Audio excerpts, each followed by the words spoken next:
What's good, Laker Nation? Welcome to another Lakers News, your daily source for everything purple and gold. Laker Nation, Saturday night delivered the kind of game no fan wants to remember. The Los Angeles Lakers stepped into the matchup with a 7-2 record. Confidence riding high, injuries acknowledged but manageable, and the Atlanta Hawks squad across the floor without Trae Young, their offensive engine and primary creator. It was the perfect stage for a resiliency statement. A chance to prove depth, structure, togetherness. Instead, it became a wake-up slap delivered in full force. A 1-in-22, 102. Beat down, wire to wire. Zero sugarcoating, zero excuses. And no one delivered the harsh truth faster than J.J. Redick. Less than 2 minutes. That's all his post-game press conference lasted. Not because he lacked answers, but because the court already exposed every one of them. When asked when he realized the game was slipping away, first 2 minutes of the game.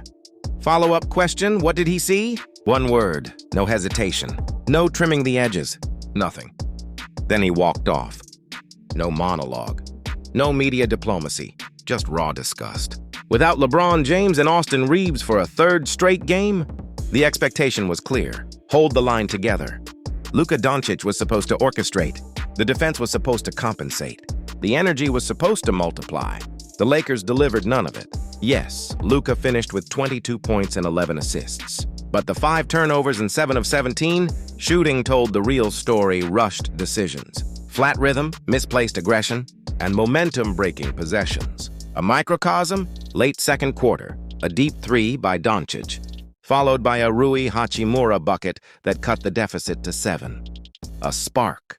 A possible turning point. Instead, back-to-back threes by Atlanta pushed the gap to 14 at halftime and drained every ounce of emotional oxygen the Lakers had left. Marcus Smart, the defensive pulse on any given night, was a non-factor. No disruptive physicality, no tone-setting stops. DeAndre Ayton started strong, a rare early stabilizer with 11 efficient first-half points. But Atlanta dragged him away from the rim repeatedly. Exploiting paint collapses the Lakers never solved. Cuts behind the defense became layup lines. Help defense was always a step late. Communication looked optional. Hachimura, so reliable recently, finally cooled off, failing to adjust when his mid-range rhythm disappeared. Jake LaRavia piled up 13 points, but in a way that masked the larger issue: missed rotations, backdoor breakdowns, and defensive vulnerability on loop. Jackson Hayes offered a single highlight, a second-half lob finish, and not much else. Dalton necked for all his promise, reminded everyone defense is still his developmental frontier. Meanwhile, Nick Smith Jr. oscillated between talent flashes and ill-timed shot selection, finishing 1 of 8. Bronny James and Maxey Kleber logged end-of-bench minutes in cleanup mode, more about getting reps than changing outcomes.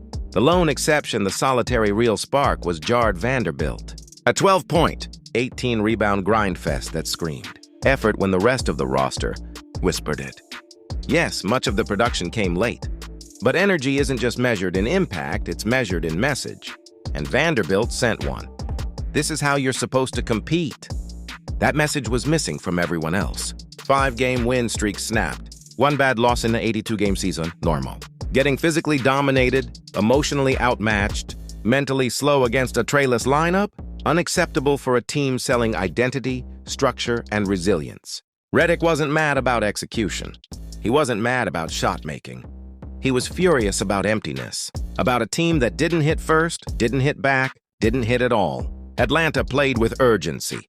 The Lakers played like a team waiting to be rescued. Now they head to Charlotte to face a 3-6 Hornets group, with Austin Reeves inching toward a potential return during the road swing and LeBron James targeting mid-November. But Redick wiped away all injury narratives with that 2-minute press conference. This loss isn't about who was missing. It's about who showed up and didn't show anything. Because losing happens in the NBA. Losing without competing? That's not Lakers basketball. Laker Nation, that was one of those games we need to remember not to repeat. It hurts, it bothers, but it also teaches. The season is long, the team has talent, but talent without mentality becomes an empty number. I want to know from you. Was it just an off night or a sign to worry about? Leave it in the comments. Don't forget, like to show support. Subscribe so you don't miss anything. And hit the bell because Lakers news never stops here. I'll be back with more information, more energy, and always with the purple and gold in my heart. We're in this together.